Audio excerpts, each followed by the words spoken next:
খবর উঠে আসছে যে সেখানে এক ক্লাবের বিরুদ্ধে গুরুতর অভিযোগ। কারণ একদিকে রাজ্যের মুখ্যমন্ত্রী মাফিয়ার বিরুদ্ধে বা মাফিয়াগিরি যেন রাজ্যে না হয় সেই বিষয়ে কঠোর পদক্ষেপ গ্রহণ করার রাজ্য জানিয়েছে এবং রাজ্যকে মাফিয়া মুক্ত করার চেষ্টা করছে। কিন্তু অন্যদিকে দেখা যাচ্ছে রাজ্যের এই ভাবমূর্তি এবং মুখ্যমন্ত্রীর ভাবমূর্তি নষ্ট করতে বেশ কিছু ক্লাব এবং সেই ক্লাবের সদস্যরা তোলাবাজিতে নেমে পড়েছে। এমনটাই কিন্তু অভিযোগ আবার উঠে এসেছে সোনামুড়া থেকে।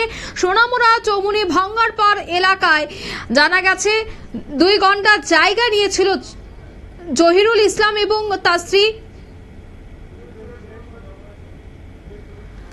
ঈশ্বরিকুল কিনে, কিন্তু সেই জায়গায় জানা যায় যে এই ক্লাবকে 5 লক্ষ টাকা দেওয়ার দাবি করে এই সনাতনী ক্লাব নামে ক্লাবটি। টাকা দিতে রাজি না হওয়ায় উদয়পুর জগন্নাথ দিঘির পাড় থেকে জহিরুল ইসলামের বাড়ি গিয়ে তাদেরকে তুলে নিয়ে যায় 5 যুবক, এমনটাই কিন্তু অভিযোগ। তবে এই পুরো ঘটনায় কিন্তু রীতিমতো চাঞ্চল্য এবং তারা এই বিষয়টা পুলিশকেও জানিয়েছে অভিযোগ আকারে। তবে জায়গা ক্রয় সংক্রান্ত বিষয়ে কিন্তু থানায় এই মামলা করা হয়েছে। তোল্লাবাজরা এবার কিন্তু সক্রিয় হয়ে উঠেছে।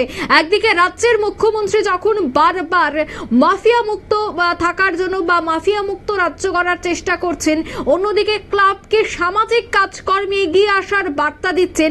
সেই জায়গায় সেই ক্লাবগুলি কিন্তু এই ধরনের মাফিয়াতে নেমে পড়েছে, এই ধরনের তোল্লাবাজিতে নেমে পড়েছে বলে কিন্তু অভিযোগ এবার উঠেছে সনাতনী ক্লাবের বিরুদ্ধে। তবে সেই বিষয়ে অভিযোগকারী দম্পতির কি বক্তব্য শোনাচ্ছি।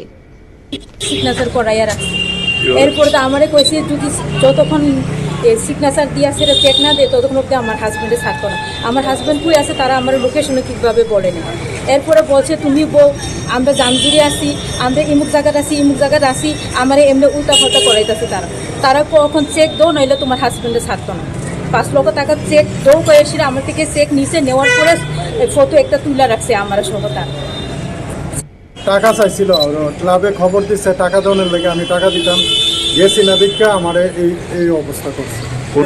এটা সনাতনীয় ক্লাব। কোন জায়গায়? এটা হলো সোনামুড়া সোনামুড়া। আমার থেকে 3টা চেক রাখছে আর একটা স্ট্যাম্পের উপরে খালি সিগনেচার রাখছে, রাইকা সারছে আমার আইনা রমেশ সম্বন্ধে স্ট্যাম্পের দোকানের সামনে আইনা তুললে সারছে। আমার মিসেসরা আমার লয়ে দেখা করতে দিচ্ছে না। এরপরে মরমালি ফুদ্দার ওই ক্যানেলের হেফার না হাতে আমার লয়ে গেছে, ওইখানে নিয়ে মাইরা লাগবে চেক না দিলে। ওইখানেও আমি চিল্লা পাল্লা করছি, ওইখানে মানুষের সাক্ষী আছে তখন আছে। এরপরে রমেশ সুমনে অটোটা 4 জনে 5 জনে তুললে আনছে, আইনা সেটা স্ট্যাম্প বাই করে খালি স্ট্যাম্পের সই রেখে এরপর আমার সারছে। বুধবার 2 দিনের মধ্যে টাকা না দিলে আমার একবার মাইরা লাগবে।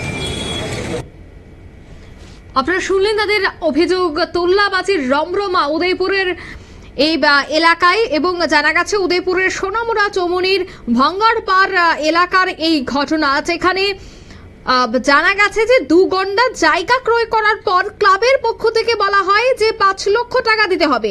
টাকা দিতে রাজি না হওয়াতে উদয়পুর জগন্নাথ দিঘির পাড় থেকে জহিরুল ইসলাম গাড়ি নিয়ে তুলে নিয়ে যায় 5-6 জন যুবক। পরবর্তী সময় ওনাকে মারধর করে, ওনার স্ত্রীর কাছ থেকে জোরপূর্বক জানা গেছে যে জোরপূর্বক 5 লক্ষ টাকার চেক পর্যন্ত লিখিয়ে নেয়, এমনটাই কিন্তু অভিযোগ রয়েছে। যদিও এবার থানায় অভিযোগ দায়ের করা হয়েছে এবং সেই অভিযোগের পর এবার পুলিশ কোনো ধরনের পদক্ষেপ গ্রহণ করে কিনা সেটাই দেখার। নিয়ে নিচ্ছে ছোট্ট একটি বিজ্ঞাপন বিরতি, সঙ্গে থাকুন।